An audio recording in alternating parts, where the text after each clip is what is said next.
Dhaka university যদি কোনো কিছু আন্দোলন ইনিশিয়েট করে সেটা কখনো বিফলে যায় না। যদি ডাকসু বন্ধ হয় সেক্ষেত্রে জাতীয় নির্বাচন কিভাবে করে সেটাও আমরা দেখে নিব। এই ডাকসু নির্বাচন ছাড়া কোনোভাবেই জাতীয় নির্বাচন হবে না।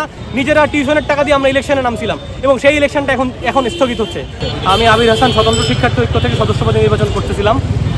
আমি সিএসসিতে পড়াশোনা করি, তো সায়েন্স পড়ার ছেলে মেয়ে এমনিতেই ব্যস্ত থাকে, এর বাইরে এত বেশি সময় এবং ডেডিকেশন দিয়ে আমরা এই ইলেকশন ক্যাম্পেইনটা শুরু করেছিলাম এবং দিন রাত না খেয়ে না ঘুমায়, আপনি আমার চেহারা দেখতে পারেন, আমার ঘামে শরীর জ্বলতেছে, সারা শরীর ঘামে ঝরঝর করতেছে। সকাল থেকে না খেয়ে আমি ক্যাম্পেইন পরিচালনা করতেছি। এই যে আমার পোস্টার, আমি পোস্টার নিচে ফেলাই দিচ্ছি, সমস্ত পোস্টার এখন নিচে, এবং দুপুর 3টার সময় বলতেছে ডাকসু স্থগিত। আজকে হচ্ছে কয় তারিখ? আজকে 1 তারিখ। 9 তারিখে ডাকসু হওয়ার কথা ছিল, এখন বলতেছে ডাকসু স্থগিত। আমরা এর আগে 1 মাসেরও বেশি সময় ধরে প্ল্যানিং করেছি, প্যানেল গুছাইছি, নিজেদেরকে গুছাইছি যে কীভাবে করে ইলেকশনটা নামানো যায়। টাকা ইনভেস্ট করছি, আমাদের কোনো এজেন্সি নাই, আমাদের কোনো দলীয় রাজনৈতিক ছাত্র সংগঠন নাই, মাদার পার্টি নাই যে আমাদেরকে টাকা দিছে ভাই তুমি ইলেকশন কর। নিজেরা টিউশনের টাকা দিয়ে আমরা ইলেকশনে নামছিলাম এবং সেই ইলেকশনটা এখন স্থগিত হচ্ছে। আমরা এর তীব্র প্রতিবাদ করতেছি এবং আমরা জানি যে ঢাকা ইউনিভার্সিটি যদি কোনো কিছু চায়, ঢাকা ইউনিভার্সিটি যদি কোনো কিছু আন্দোলন ইনিশিয়েট করে সেটা কখনো বিফলে যায় না।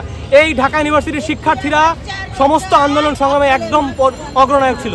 আমি বিশ্বাস করি ঢাকা ইউনিভার্সিটির সমস্ত শিক্ষার্থীরা রাস্তায় নেমে আসবে, তারা শাহবাগ ব্লকেট দিবে, তারা টিএসসিতে আসবে, তারা রাজু ভাস্কর্যে আসবে এবং এই নির্বাচন হবেই, কোনোভাবেই 9 তারিখেই হবে এবং এই ডাকসু নির্বাচন ছাড়া কোনোভাবেই জাতীয় নির্বাচন হবে না।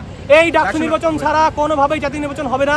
আমরা এই রাজু ভাস্কর্যে দাঁড়িয়ে সেই আন্দোলন এবং সেই প্রেক্ষাপটে দাঁড়িয়ে আমরা সেই তীব্র আকাঙ্ক্ষা প্রকাশ করছি ডাকসুর প্রতি।